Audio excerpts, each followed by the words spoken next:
My friends, let us consider that acuity is the refined clarity of thought and perception which enables one to discern subtle truths.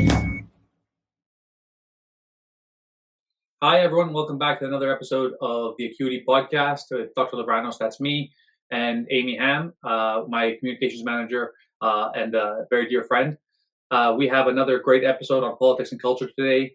We have a few topics that we're going to get to. All of them have a little bit of spice and a little bit of controversy surrounding them. We're going to do a bit of a recap talking about ICE and the arrests, because there have been some developments over the last week in the United States, specifically in Minnesota, but sort of a little bit more larger scope as well. We're going to talk about Christopher Nolan's Odyssey and some casting choices.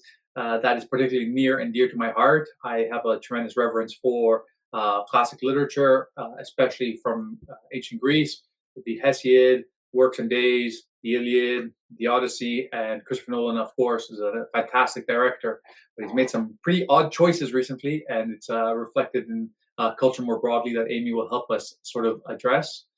And then we are also going to have a long and sort of more sobering conversation about MAID, that's medical assistance in death. In Canada, this is a very big deal. It's extremely controversial. It was controversial when the idea was passed.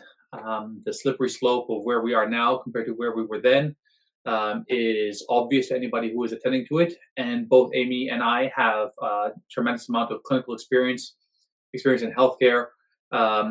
And I think that will be a pretty heavy conversation as well. So welcome, everyone. And thanks. Nice to see you again, Amy. Glad that you are here with me. Likewise. Hi, and welcome, everyone. So last week we talked about the very sad death of Alex Preddy. He was this ICU nurse who was shot and killed by ICE agents.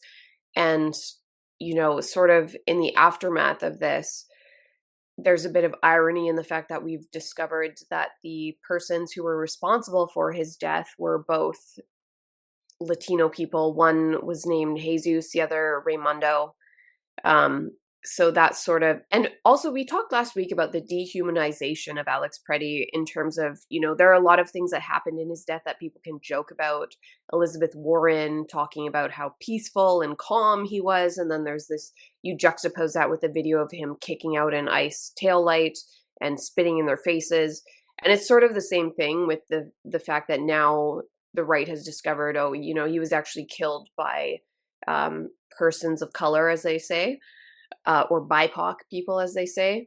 And of course, it's still tragic, but it also just sort of goes to show the hypocrisy of this narrative that ICE is just some sort of KKK adjacent white supremacist organization.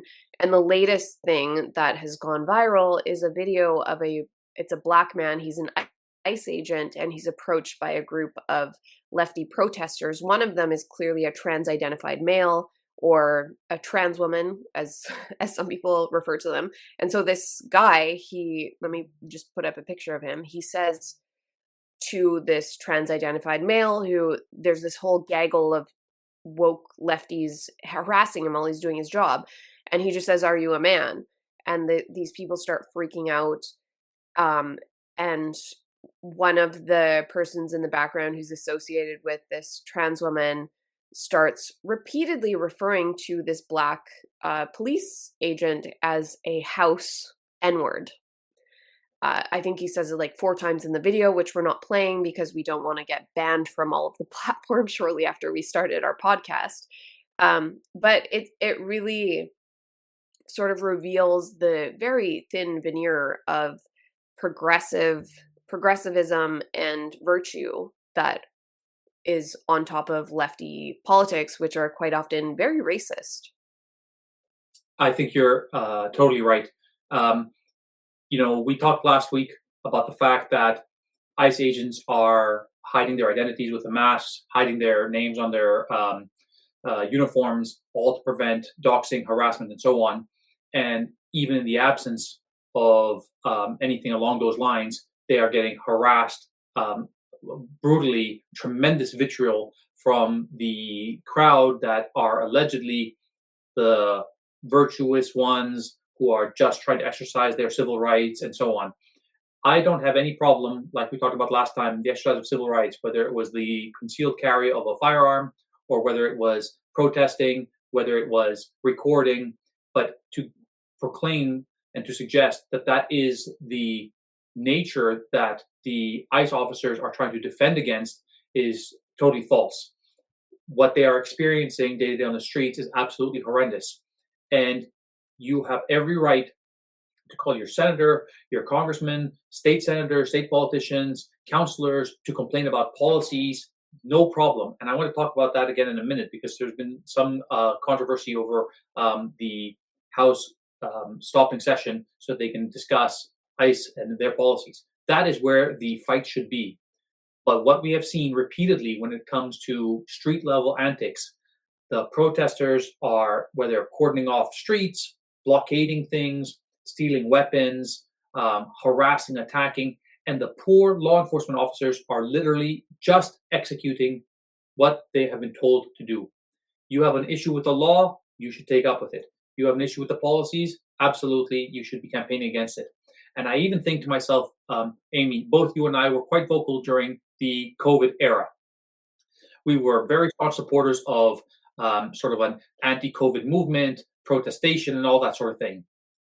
No one was harassing the police officers signing tickets. No one was harassing the police officers even when they were suppressing the convoy, right? The problem was not with the law officers themselves. What are they doing? They are just doing as they are told. They are meting out the law enforcement requirements. That is their duty. So what an indictment, again, from the law enforcement officers here, from what Preddy's background actually seems to be more and more as the story unfolds, who the law enforcement officers were that ultimately were responsible for his death. Both of them were of Mexican, Central American origin. So the entire illusion that the left has portrayed, especially in the legacy media, that law enforcement were the villains, once again seems to be completely transmogrified. It is exactly the inverse. Yeah, and we've seen this so much. It's, this is more of an American issue than Canadian. Canada doesn't have a lot of Black people, but in America, this racial issue, but the divide between Black and white is huge, and you've seen so many examples of Black persons in the U.S. who are conservative, and they're accused of either, the term "house N-word" that was used towards this ICE officer several times sort of means historically someone who lived in a slave who lived in the home of the slave owner and was sympathetic towards the slaves and basically was a traitor to their race. So, essentially they're shouting. Another epithet they throw around there all the time, like just absolutely disgusting race traitors, like just disgusting attacks against them. Yeah, and it's been going on for a long time from this group that the left tries to posit themselves as the moral arbiters of our culture. And as soon as they get pissed off by someone who doesn't toe the line and doesn't ideologically adhere to their every whim and belief, then they just spew this very racist nonsense towards them. I'm sure neither of us are fans of Candace Owens right now, but it happened to Candace Owens when she was critical of Black Lives Matter. There was like that U.S. Judge Clarence Thomas, who was called an Uncle Tom, which is sort of a less offensive way of saying house N-word. It happens all the time. So it's really wild to see this insane hypocrisy on the left. And again, we talked about this last week. We're fighting constantly this mainstream media narrative that is suggesting that the hateful people are the ones on the right, when all of the evidence sort of suggests that the people who are behaving in a very hateful, racist, intolerant manner are people on the left. Right. So with respect to the policy level, so the U.S. government has technically shut down in large part because the Democrats want to exert different policies over the conduct of ICE. And I think that is an extremely reasonable argument and deliberation to have. Whether it required government shutdown would be separate. But apart from that, they have proceeded with, I think yesterday or today, a list of 10 demands. I cannot recall all the demands off the top of my head, but if we're going to go through them, this is the nature of where the conversation should be, and this is where the nature of protesting should be. So one of them is that ICE agents should not wear masks, that their faces should be exposed. I can disagree, you might disagree, or you might also support it. But that is a very reasonable contention over the enforcement of law. Another one is equally so, that they should have their names printed on their uniforms. There's some thought that, well, it's standard protocol across law enforcement agencies across the United States that would be the case. That is not necessarily the case. Officers can choose to have that removed and replaced with a serial number. That way they will not be identified personally, but for the sake of a conduct review, you can. The same would apply, to a face mask, right? If you were to say you can be covered, however, if the badge has a serial number, if they are forced to identify themselves by their serial number, then they can still be, their conduct can be up for review. So there's a there's a compromise there that people on the right and on the left could reach. Another one that they had suggested was the idea of no touch zones. So churches, schools, that ICE would stay away from them when conducting their business. On the one hand, of course, that makes a lot of sense because these are places where people are exercising civil rights, where there is a particular vulnerable population. Historically, churches are a place of refuge, so there is some sense to that, and I have some sympathy for that argument. On the other hand, by explicitly stating this in policy, you suddenly make refuge for illegals and for criminals to go and seek haven in these locations, which might in and of itself cause a much greater problem. Because even if the majority of the deportees are not violent criminals, if some of them are, well, then you are encouraging those people to stay at school and to go to churches in an effort to hide. So all of these things, this is where the conversation should be happening, right? The conversation should not be happening at the level of the street, protesting, blocking cars, assaulting officers, verbally harassing them, verbally threatening them, doxing individual officers. There's no place for that. I agree. And it's the same, it's these same tactics that we see in other areas, including during COVID. We see that with gender ideology. And I wanted to just, when you were talking about the idea of a church being a safe haven because no one can be challenged or arrested there, it sort of reminded me of the policy where, if you open the door for in gender self-identification, it's the same thing where you're basically sort of opening the door for people to have the ability to take advantage of a law and when they are acting in bad faith. So it's definitely, I agree with you. I can understand the reason behind wanting to make those spaces protected, but at the same time, you have to acknowledge the fact that there are people who take advantage of that. And like you said, this is an argument that should be happening with people who are capable of making legislation and making policy changes rather than just on the street, like Alex Preddy spitting in the faces of ICE officers and putting his life at risk. That's just insane. And it, frankly, it's virtue signaling. It's not going to have any sort of impact. It's not a very good form of protest. Yeah, all risk and basically no constructive reward. Basically, Yeah. The summation of your decisions there are just so negatively charged. But you make a great segue going from policies and their impacts to probably the major topic of our day, MAID.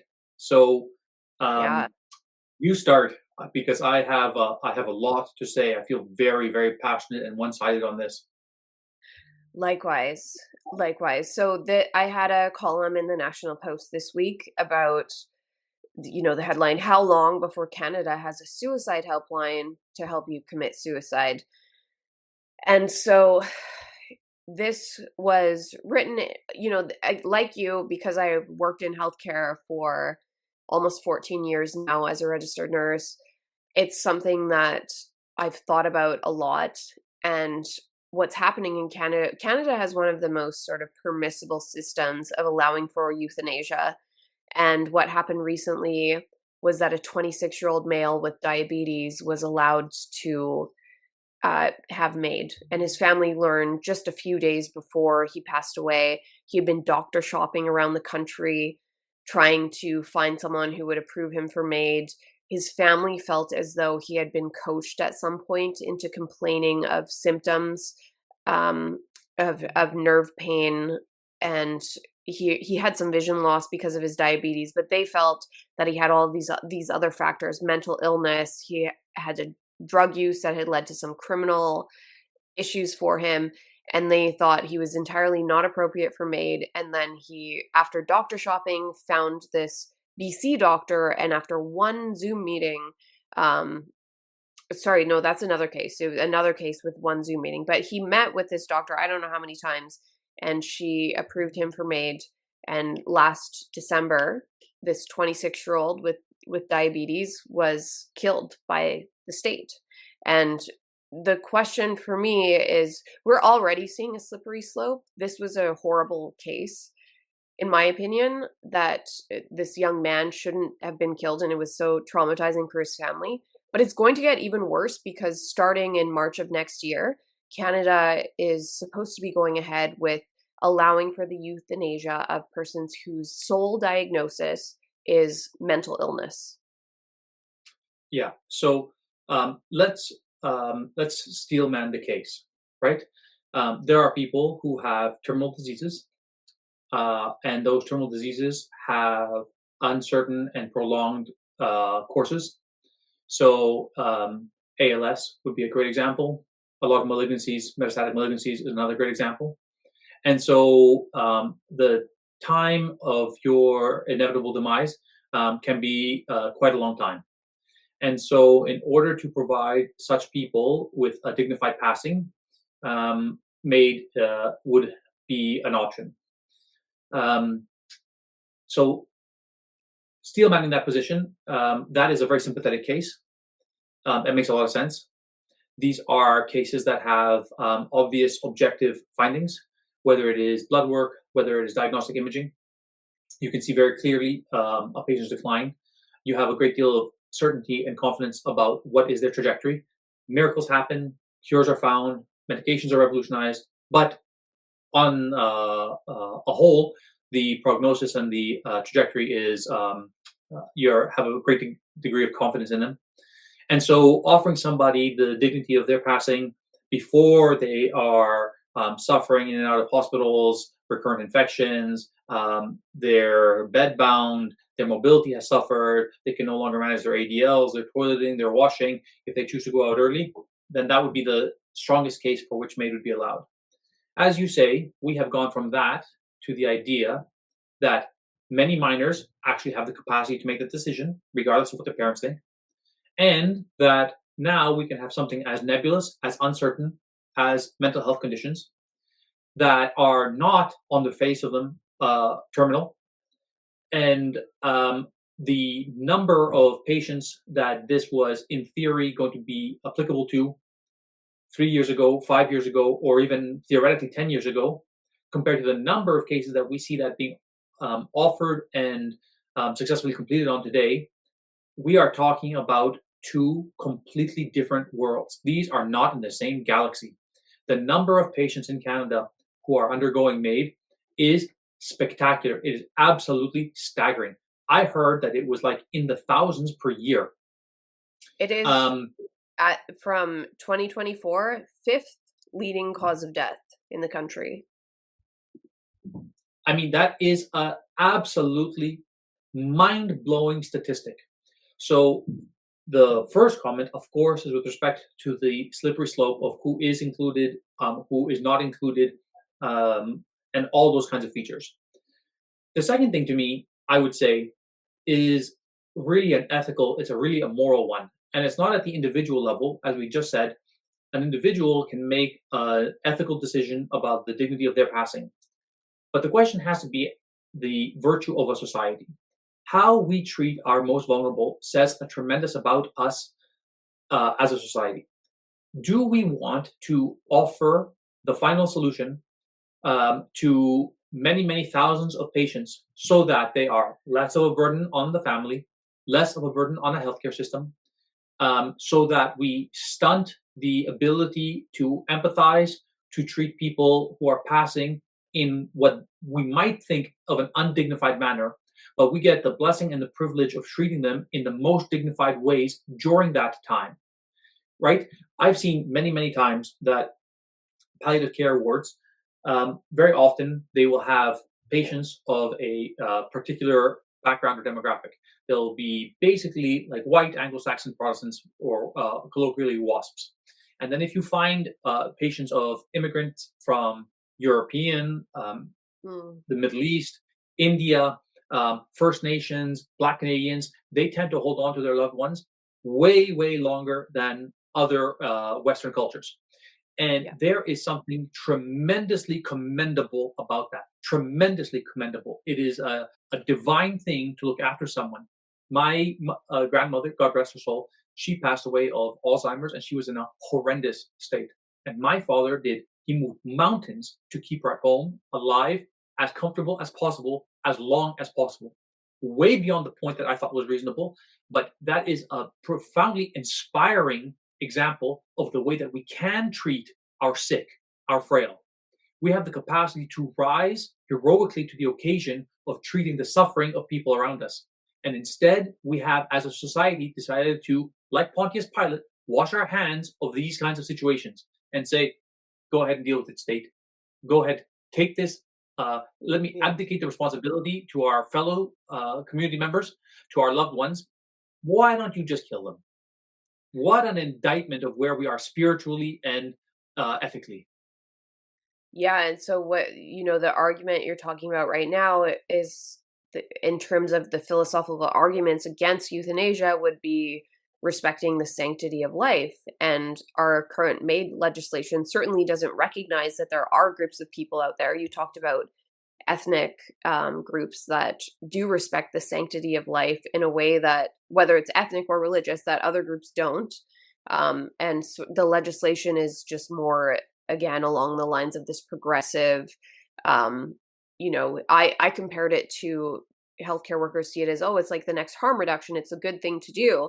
And it totally disregards the fact that some people perceive life and suffering and struggle in a different way. And even the notion that you can have a dignified death, is death a dignified thing that you can go through? That's also debatable and questionable. It's a great question, and it's a great framing, because from a medical legal point of view, right, physicians do not have the obligation to offer a futile treatment.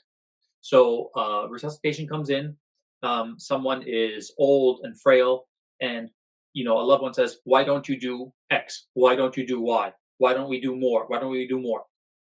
Physicians, clinicians at that time have the responsibility to be able to say those things are futile. And so that is not something that we offer. So the healthcare system is quite well equipped to making the decision in real time. Someone comes in with metastatic cancer, they are cachectic, they are malnourished, and they're asking for heart transplants, lung transplants, whatever the case might be. And we're already in a position where we can say those things are not on the table. But there is such a strong distinction, to your point, about going from that to, I'm happy to facilitate your death and actively kill you. That is the line crossing that dignity of life that we need to be perpetually diligent for. It used to be, a decade ago, if such a patient came in and we gave them too much morphine or we gave them too much Dilaudid, that was like such a taboo idea. You were scared of the idea that could be launched against you. And now we are like, well, why didn't you offer? What was the other option of helping and facilitating their death? How far we have fallen from that place of grace. I think a lot of people perceive palliative care, which is care for persons at the end of their lives, in that manner right now. A lot of people argue, and I mean, I do too, that it is a better alternative to euthanasia. And it's essentially that you sort of snow people with medications and pain relievers, and it might hasten their death, but it's not actively seeking their death, which is sort of the differentiating factor. And something that really haunts me about this story of this 26-year-old who was killed last year by euthanasia is that 2 years before this, when he was 24 years old, he was approved for MAID by a Toronto physician. I don't know the physician's name.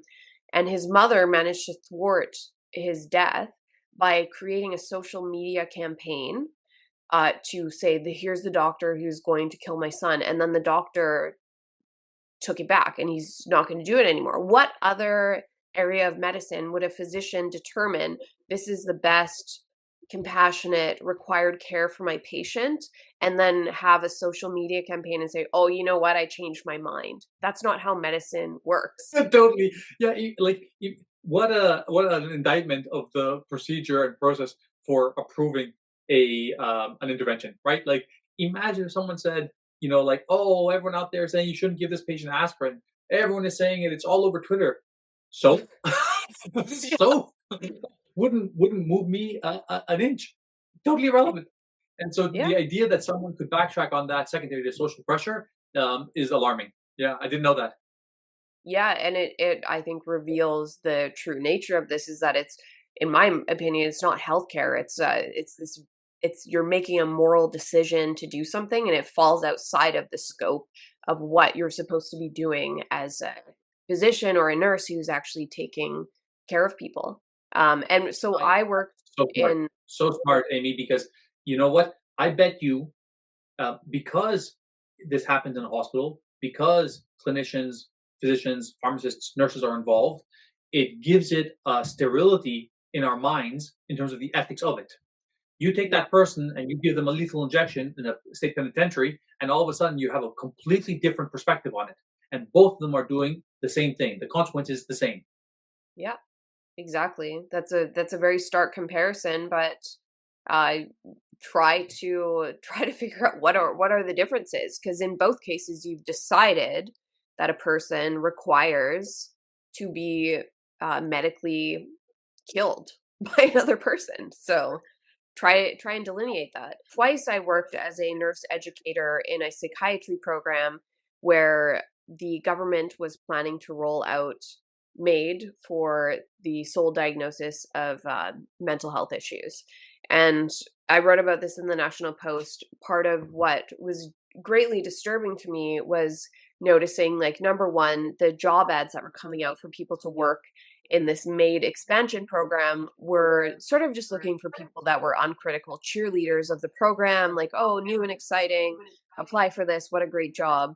And then second was that all of these meetings were happening, and I was very disturbed by the legislation and by what it meant, and I tried repeatedly to get answers from persons who already worked in the MAID program, not just for mental health, and for persons that were associated with the new Just for Mental Health program.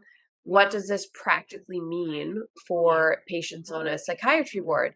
And after sort of poking and prodding for a long time, I finally got answers that yes, you are right. It actually does mean that we could euthanize people on psych wards, and that it would be a violation of their rights to not offer this service on psychiatric wards, because we do it currently on medicine wards in the hospitals.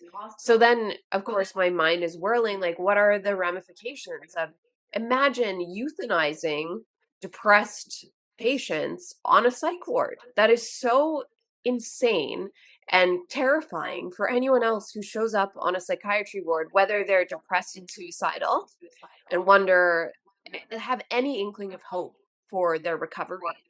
And it flies in the face of this notion that, oh, we're about person-centered recovery, trauma-informed care. Well, no, not if you're sending a team of people to put down other patients who have been deemed eligible for suicide. It's like, at what point am I eligible for suicide? Is someone going to try to tell me that I should do that as well?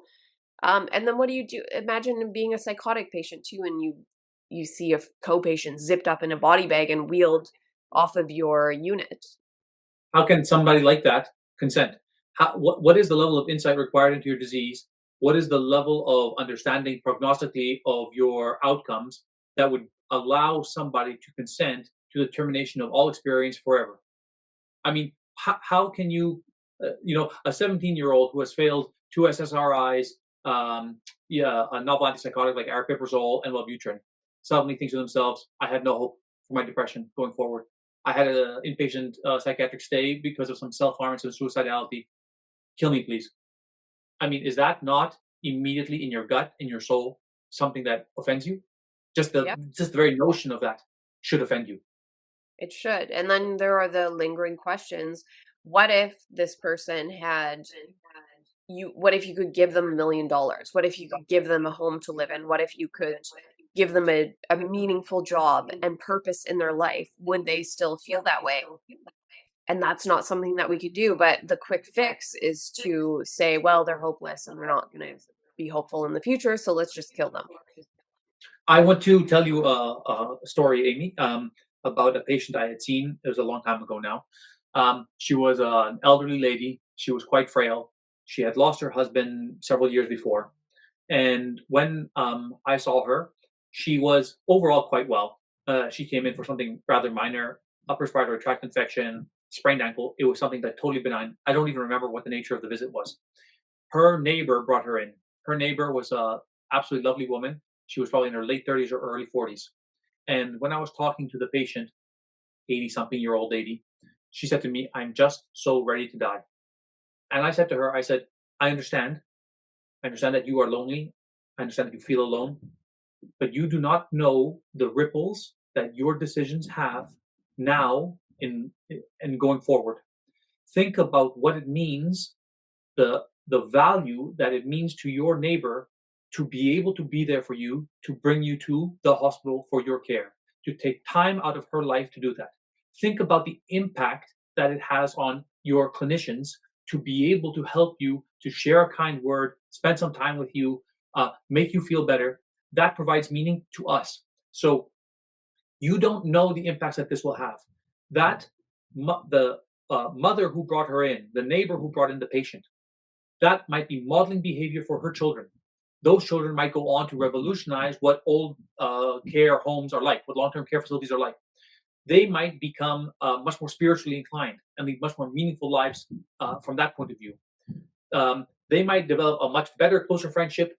And in a month or two from now, that 80-year-old patient might be a much more regular visitor. Everything can change. You don't know. And so that's why, I mean, like I challenge to find a single mainstream religion that tells you that there isn't a sanctity to life, right?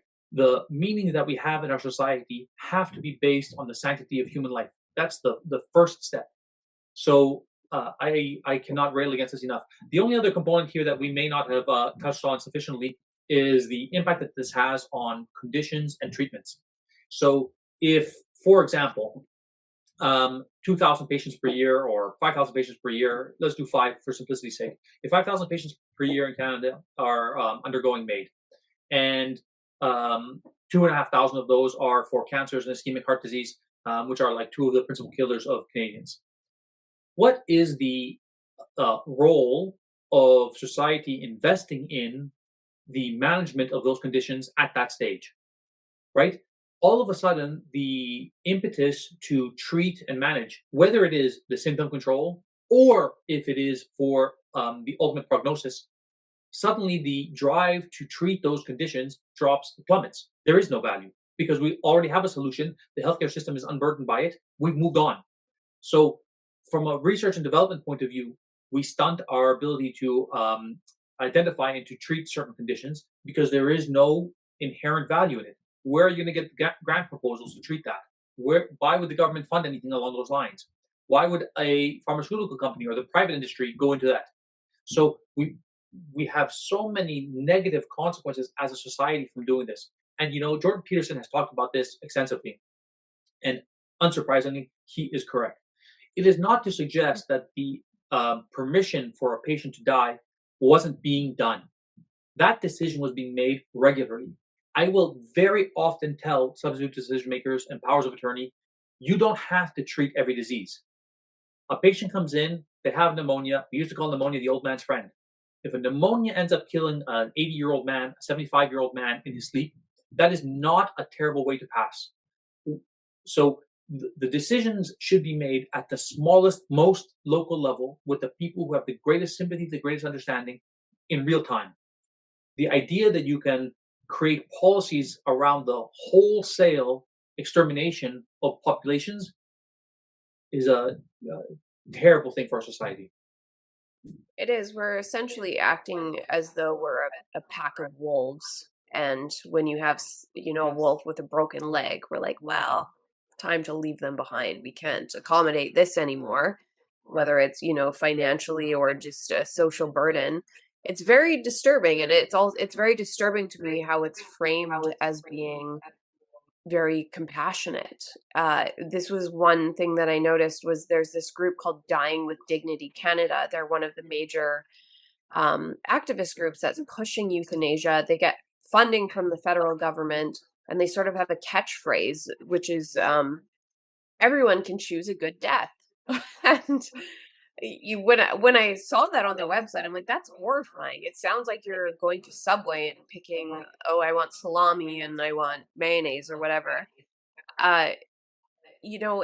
When is death good? It's not really a good thing, and it's sort of just something that happens to everyone. And this notion that we can just turn it into this really exciting personal choice is a very disturbing departure from, like you said, I'm not necessarily a religious person, but I do sort of believe in the sanctity of life, probably in a similar way that you would. And there are other philosophical arguments against euthanasia as well. And it just flies in the face of all of them. Yes. And it's so funny that this group has commandeered the language of palliative care, right? Dying with dignity.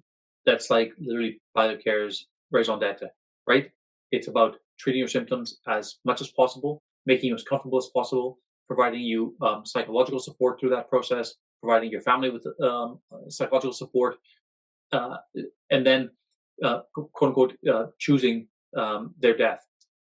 We should not be able to choose our deaths, but we should be able to choose how we handle our deaths.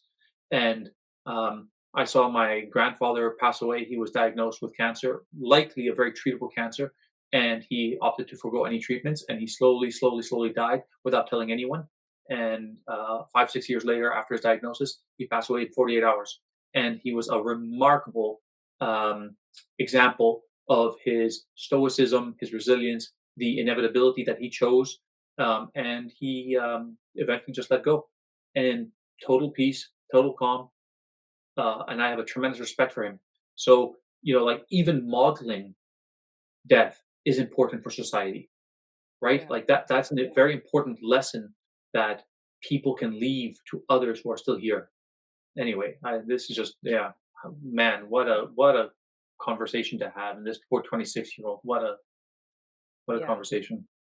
Yeah, no, and that's a beautiful story. And I think it also reminds me of the way that Western culture is so detached from death and dying in general. And this is almost an extension of that. There are other cultures where, we don't even really do open caskets here anymore. It's like the moment that it's like an inconvenience. Death is an inconvenience. Let's make it clean. Let's make it fast. Let's make it tidy. We don't have to see them anymore. And then they're gone, and nobody has to deal with the inconvenience of seeing them through their final months, days, weeks, whatever. Just get rid of them. It feels very disgusting. It's barbaric, and it's disguised as something that isn't. And not everybody can see it, and I'm very disturbed by that. And I'm hopeful that people might see these examples, including this 26-year-old, and feel horrified. But at the same time, I'm not entirely optimistic that it will have the intended effect, because I think that people are really sort of brainwashed about this topic. Speaking of which, it's been going on for years. Veterans Affairs Canada has been under fire for allegedly offering MAID to veterans with PTSD. And then they sort of did this investigation, and they said, oh, it was only one person and he only did it a few times. And now that narrative has been challenged. There was like this ex-Paralympian, Christine Gauthier, who said, I tried to get a wheelchair ramp in my house, and instead Veterans Affairs Canada offered MAID to me. It's so extremely disturbing. Yeah, and it's funny because we see that wickedness pervasive in society seems to follow a particular trend. where they try to take something that is offensive and they try to make a virtue out of it, right? So we just talked about Alex Preddy, who, again, tragically should not have died. I have no problem stating that explicitly. I have no problem supporting an investigation. But you hear Elizabeth Warren, you hear Tim Walz talking about them without any facts, lauding him as a model citizen, compassionate, patient nurse, the best of us, and so on. Then you come to find out the inverse is true, that attacking police officer vehicles, spitting at them, part of an entire organization that's well funded, well trained, and it's like a paramilitary thing to obstruct the law enforcers who they themselves had nothing to do with the policies. Now we move on to MAID. The idea of helping your fellow man who is suffering near the end of their lives, the opportunity to address that from a research technology innovation point of view, the opportunity to promote palliation, to look after our neighbors, all of that totally inverted. The humane thing to do is terminate. So it is a complete transmogrification of all the things that we see in the world that we would expect would be virtuous. Absolutely. And I forgot to put up this slide, but this is a screenshot from the Dying with Dignity Canada website. Like, as I said, they get government funding.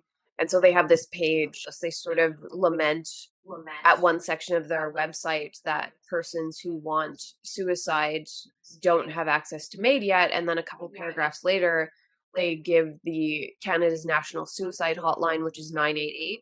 But they don't actually call it the National Suicide Hotline. They just refer to it as a place where you can get 24/7 support, which is wild. It's like they're clearly pro-suicide, apparently. So this is another page, which I found very creepy. It's like who is this man that agreed to have his face up as like a model for, yes, please kill me. It's very disturbing. I'm laughing because it's so effing morbid. And then there is a quote from their website where they're just talking about how it's discriminatory. And this is their argument. They're involved in legal cases. They're saying that it's discriminatory to not allow mentally ill persons to have state-assisted, doctor-assisted suicide. It's craziness, like you said. And I don't know that Canadians will wake up about how horrifying this is. Probably not, unfortunately. But we'll do our part. We'll do our part, right? Can't be hopeless. There's nothing worse than being hopeless. Exactly. Should we move on speaking to of things turning, I was gonna say, speaking of things turned upside down, let's talk about the Odyssey. Let's talk about Helen of Troy. Yes. Hell. Oh Lord. Great I've job, got to Amy. this in a second. I've got to show my book, which the Greek myth book. I'm going through it with my kid. We're sort of in the midst of Harry Potter, but I'm going to be getting into this with them next. I feel it's important that they know Greek mythology, that they know history, and then I was just joking with Aris. I'm like, well, now that I have a boss who's Greek too, I feel like I also have to know all these details. I got to catch all the references to all of this classical literature. But anyway, so Helen of Troy. Let me put this back up. Christopher Nolan is directing a Helen of Troy movie, and he's decided to cast Helen as a Black woman. Yeah, and it is an all-star cast. It is a massive budget. Matt Damon plays Odysseus. Zendaya plays the goddess Athena. Tom Holland plays his son Telemachus. Odysseus' his son Telemachus. Anne Hathaway plays his wife Penelope, and then you have Helen of Troy. So for those of you who are unfamiliar with the story, Helen of Troy was married to Menelaus, one of the two great brothers of Sparta, and Paris and his brother Hector came from Troy, and they were visitors to Menelaus's castle. Paris had recently won a competition and was granted by the goddess Aphrodite to fall in love with the world's most beautiful woman, who was Helen of Troy, who happened to be married to Menelaus. And so when Paris left from Sparta, he absconded with her, which started the whole Trojan War. So it started as the opportunity to go back and bring back the most beautiful woman in the world so that she could be with her rightful husband. Of course, many others piggybacked on that, whether it was about Mediterranean domination.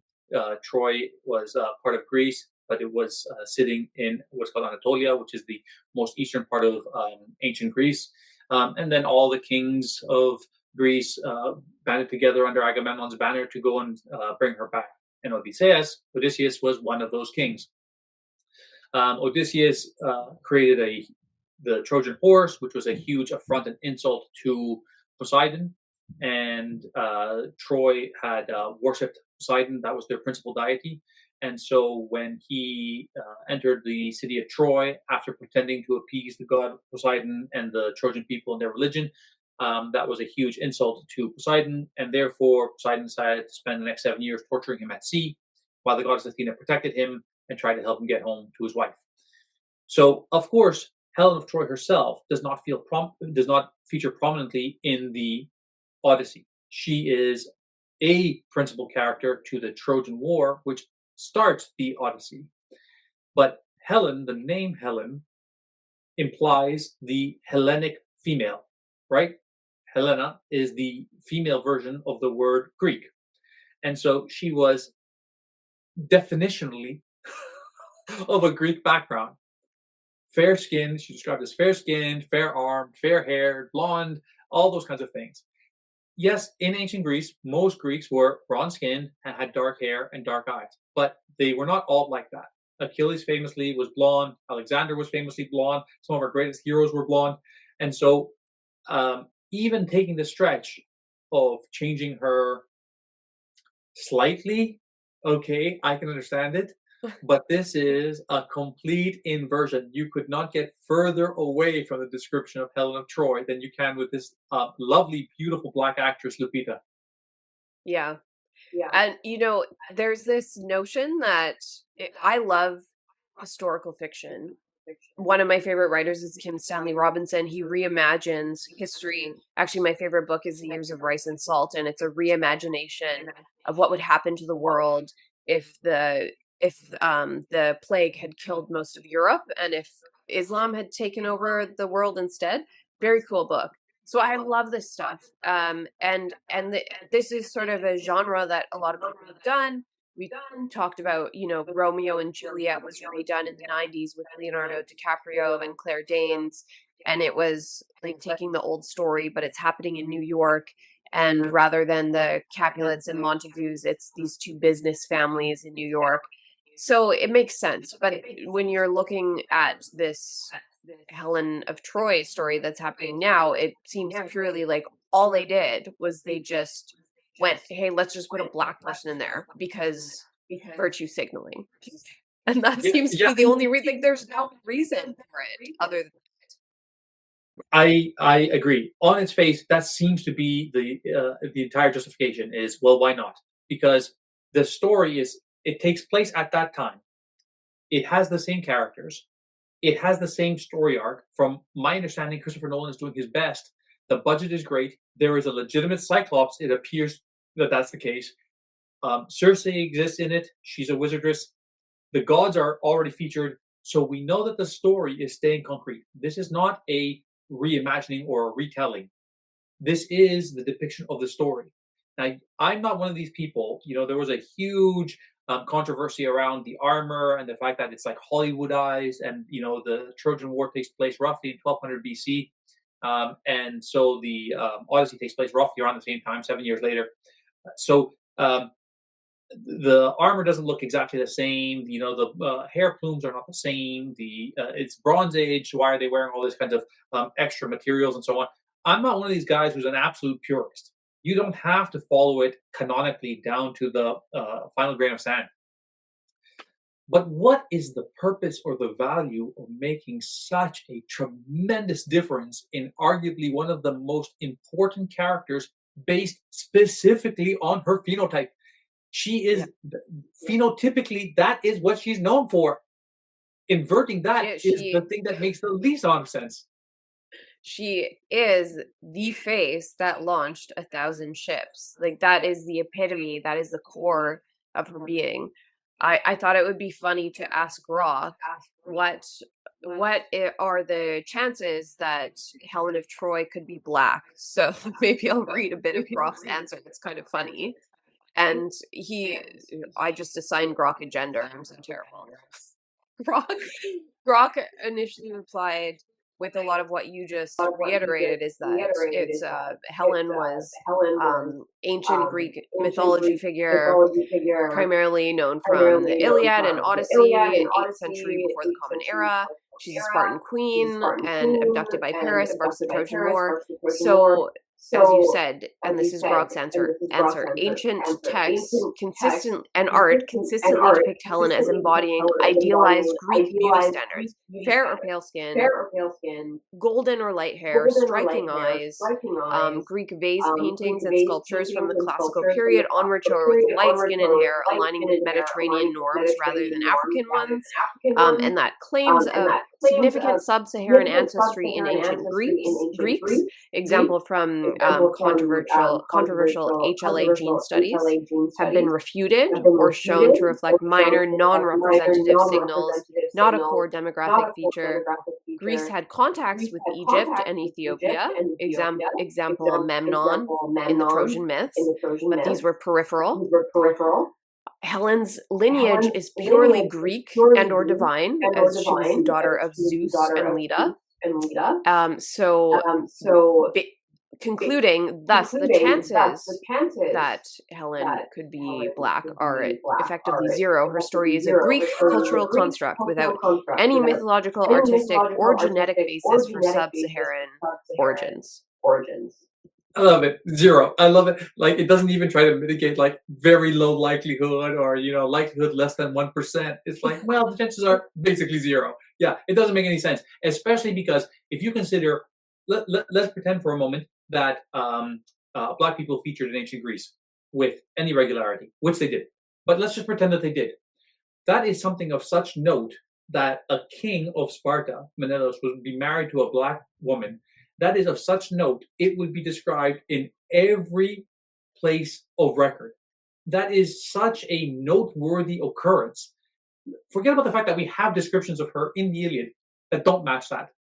To say otherwise, right? It's the same thing. That is such a noteworthy concept. People would be discussing that, right? The Hector and Paris would have described her in some way. The alluring dark-skinned southerner or something along those lines. And those are absent. You would not leave out such a critical detail that makes her so different and so exotic compared to the average. And I'll just push back that when Zendaya was cast as Athena obviously is of a fair skin, fair complexion. She represents the average Greek person, right? I mean, like, she's a goddess. Sure, she could be anything, turn herself into a dove or a whatever. But the point is that nobody had any pushback because, okay, Zendaya is beautiful. Yeah, she's like, darker skinned. She has a bit of a exotic, ephemeral look to her. Put her as a goddess. No pushback whatsoever. Here, going back to the theme that we have departed as antithetical as possible to someone whose look is as critical as anything to who they are in the story. And to me, I'll be honest with you, Amy, to me, I see this, I don't see it offensively as a Greek Canadian, right? Like being of Greek descent. I don't see it offensively that way. I see it offensively as Western canon, right? This is an undermining of Western canon. If I create a movie starring Ryan Gosling as Martin Luther King Jr., that is not appropriate. That is like, it doesn't matter that he's a man. It doesn't matter that he could do a great performance. It's not appropriate because it's undermining to a legacy. So to me, that's the big problem here, is that this is a liberty in undermining something that is categorically foundational to the existence of the West. So saying to you that, you want to read these stories to your children, that is really commendable, because these are the stories that Aristotle references, Plato references, Alexander references, that Caesar references, their mythology is based on that, and so on and so on. So understanding the psychology, the practices of ancient Greece, ancient Rome, requires an understanding of their myths, their heroes, their sagas, their legends. This is a complete undermining of one of the most central characters in such a history. Just baffles me. Yeah, I agree, and I said it was brain dead virtue signaling, and I think it might be, but what you're saying also makes sense, and I think we're left with one of two options to consider what this is. Either it's brain dead virtue signaling, you just make Helen black, it doesn't make any sense historically, or like you said, it's about intentionally undermining a narrative that exists about the West, and we are seeing that in a lot of other aspects of culture where we're supposed to be constantly self-flagellating and apologizing for who and what we are, and not able to just say, it's not hateful to just recognize the good things about your culture or the good things that your culture did, or even the fact that the beauty standards in ancient Greece, this is what they were, so be it. It is what it is. Exactly. It is what it is. So we have seen this attack in entertainment and media repeatedly. So there was a story on, I want to say, with Amazon Prime about the Iliad, and they made Achilles black. Again, one of the very few central characters. I mean, like, Achilles is arguably our greatest hero right after Hercules. His description is extremely well done in mythology and legends. It's very well understood. Tapestries, pottery, and so on and so on. So that is offensive. We've seen that before, but we see it repeatedly. Why would you cast James Bond as being black? It's not like Idris Elba couldn't play a good James Bond, but there's no reason to make him black. The type of person that he represents is of a white British nobility, aristocracy background. So it is a subversion of the nature of the character, who now has almost a 75 or 85 year history. And we don't need to go to like even these like extremely prominent examples. We see it repeatedly everywhere all the time. And, it's been trending now for the last 6 months or 9 months on Twitter. Elon Musk will repeatedly say, it's okay to be white. It is okay to be white. It is okay to be proud of a white Western background in history. That is not to anyone else's detriment. I listened to a lecture about 3 or 4 years ago now, a fantastic lecture by an African-American philosopher and historian, who was talking about why the Black community should listen, read, and resonate with Socrates. So the fact that Socrates is not African, the fact that Socrates is not black skin, should not detract you from being able to resonate with that person, with his philosophy. Just in the emergency department today, I was having a conversation with some patients, and one of the things that came up was the idea of being able to relate to a human being who does not look like you, right? I like the story of Othello. The character Othello resonates with me. I am not a Spanish Moor. I like Shakespeare's Macbeth. I am not a Scottish king. But it doesn't matter, because the sense of humanity transcends these very, very superficial phenotypic differences. There is no reason to change that in order to try and stir and get virtue signaling points or to attract a certain audience. In fact, that is inherently evil, because what you are doing is you are denying the opportunity that someone of a different background can watch and attend and resonate with a character. If my daughter grows up to think that T'Challa is her favorite superhero, great. Why should she be limited by the fact that he is black and from Wakanda? Or if she likes Storm, why should she feel limited? Well, I don't look the same. That is a horrendous place to live in your mind. That is something that's totally, we should deny that premise in society. So why would you change the most beautiful Greek woman in history from what is obviously fair-skinned and fair-haired to arguably one of the most black actresses available to you in Hollywood? Yeah.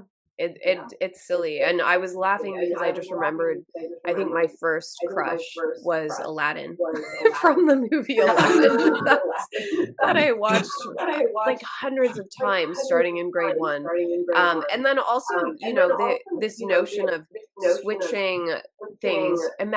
Remember, also from the 90s, Dangerous Minds, Michelle Pfeiffer. She's this white teacher, goes into a black school, sort of in the ghetto. Imagine doing the reverse. Nobody would dare do the reverse today, where you have a bunch of like white kids living in like some sort of I don't know, like suburb ghetto, bad white kids with a black teacher. It wouldn't make any sense. It's like, that's not what the story is about. And, you know, that's the ultimate point, is these stories, they're stories and they have emotional valence for the reason is that they make sense historically. Like, there's so much meaning and symbolism behind them. And you're just completely subverting it, either to just, you know, try to undermine the West, or just to be a stupid virtue signaler. Well, as of that decision, I officially am boycotting the movie. I will not watch it. I am thrilled to discuss it with you and to vent and to rage about it. And I really hope that it's bad, because if I get to miss out on a heroic, epic retelling of one of my favorite stories that I read probably at least once every 3 or 4 years, that would be much to my great shame. But I cannot go out there and support these kinds of decisions, despite the fact that Christopher Nolan is arguably one of the best directors, probably top 5 directors of the last generation. And it's an absolute all-star cast, and the budget is spectacular. But can't do it. Won't do it. I'll watch it and I'll tell you how it goes. I'm not a huge Christopher Nolan fan, so I'll give you the lowdown on the movie. Yeah, thank you. You let me know if it's tolerable. Well, should we end there for the week, and we'll see what crazy things happen in the next week. Great conversation. I love the topics, Amy. Thank you so much for your time. Likewise. We'll see you in about 7 days. Take care, guys. Thanks for watching. My friends, let us consider that acuity is the refined clarity of thought and perception which enables one to discern subtle truths.